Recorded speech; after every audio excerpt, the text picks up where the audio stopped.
What's up, guys? It's your boy, the man, the myth, the legend, Pickdroppers. Back at it again with a Week 15 predictions video. Now, in this video, I'm going to be going over a couple of games that interest me for Week 15. Now, there's definitely some very good slates of games, and I definitely won't be able to go over all of them. But the main games that I really want to talk about is the Detroit Lions versus Giants game, the Tampa Bay Buccaneers versus the Dallas Cowboys game, the Patriots versus the Broncos game, and then maybe another one. But I first want to talk about the Detroit Lions versus the New York Giants. Now, this is definitely a very good game. I'm very excited to see this matchup, and I think it's going to come down to Matthew Stafford, and I think he'll make enough passes to get the victory over the Giants, and I think the Giants will lose this game by like 6 or 7 points. I think OBJ will have a touchdown and maybe 75 to 80 yards, but I don't think Eli Manning will do enough. I think he'll throw a couple of key interceptions, which he does every single game. And I think Detroit will definitely capitalize on those mistakes by Eli Manning, and I think they'll be able to get a lot of points. I don't think they'll leave any points on the board, and I think Detroit will have a very good game, and they really need this win to stay atop of their division because the Vikings and the Packers both have much easier schedules than Detroit, so that's definitely an advantage for them. So Detroit definitely needs a win here. Now, the next game that I really want to talk about is Denver versus New England. Now, I think this is definitely going to be a defensive matchup. I think Denver's going to come out and play very good defense, but I think New England will get the victory. I think Denver's offense is just too bad at this moment, and I think that Tom Brady will have another huge game, at least 300 yards. If you don't remember last year, Tom Brady and Big Ben were the only quarterbacks to throw over 300 yards against Denver's defense. Big Ben did it twice, though. But Tom Brady is definitely one of the, if not the top quarterback in the NFL. And I don't think Denver's defense is going to be able to stop them. I do think Von Miller will cause him trouble, just like he did last year in the conference championship. And this is kind of a rematch. And I think LeGarrette Blount's going to be a huge factor in New England having a really big game. And I think they'll win by like 14 or 17 points. I don't think it will be close at all. And that's much because I don't think that Denver has an offense, and I don't think they'll be able to put up enough points on the board to be able to get the victory.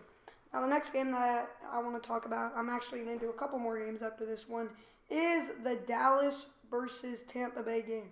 Now, this is many, many weeks in a row that Dallas has to play on prime time TV.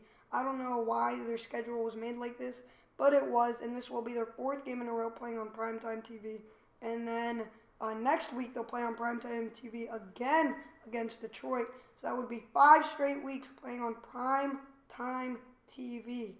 And so far they are 2-1, and I think they'll go to 3-1. I do think they'll win this week. I think Dak Prescott, coming off of a pretty bad game against New York in New York, I think he'll have a really good game this week. I think he'll run and pass for a touchdown.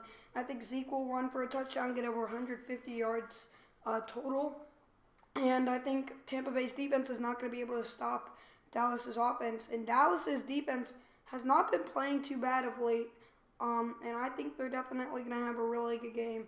Now, they don't get many turnovers or sacks, but I still think they're going to do a very good job. And I think Dallas will find a way to get the victory against Tampa Bay by at least 2 or 3 touchdowns. I just think Zeke is just too much for Tampa Bay to handle, and I don't think Tampa Bay's offense is going to be enough for them to get the victory, especially with Jameis Winston.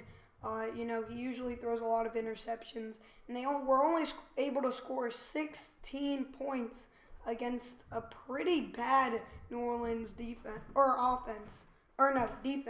And New Orleans offense didn't even play too well.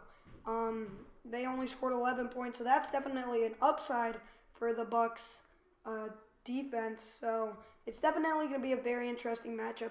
Tampa Bay does win. I'm definitely going to take them as a serious contender for the playoffs, because this is a huge matchup, and being able to win against Dallas in Dallas is definitely a very hard task. Now, the last game I want to talk about is the Kansas City versus Tennessee matchup. Now, a lot of people aren't going to be looking at this game, but I am. This is for two divisions this impacts. Tennessee's division, which they're right now atop at 7-6, and a win here, I think they will then certify their division lead, and they'll prove that they really are a real team. And Kansas City, they're right now fighting against Oakland for the division lead, who also has the same record as them. And it's definitely going to be interesting to see who wins this game. Tennessee will have an easier schedule after Kansas City if they do win. But I do think that Kansas City will win this game by like 3 or 4 points. I think Arakpo and D Ford, the leading sack leaders on both teams, are going to have huge games. I think Marcus Peters is going to have a huge game. I think he'll get an interception. And I just think that Kansas City will outplay Tennessee, and Alex Smith won't make as many mistakes. I don't think he'll throw an interception. I think Mariota will, and I think Kansas City will win. Thank you guys for watching this video. Please like if you enjoyed, subscribe if you're new, and write a comment down below on what you would like to see next. It's your boy Pickdroppers, and I'm out. Peace!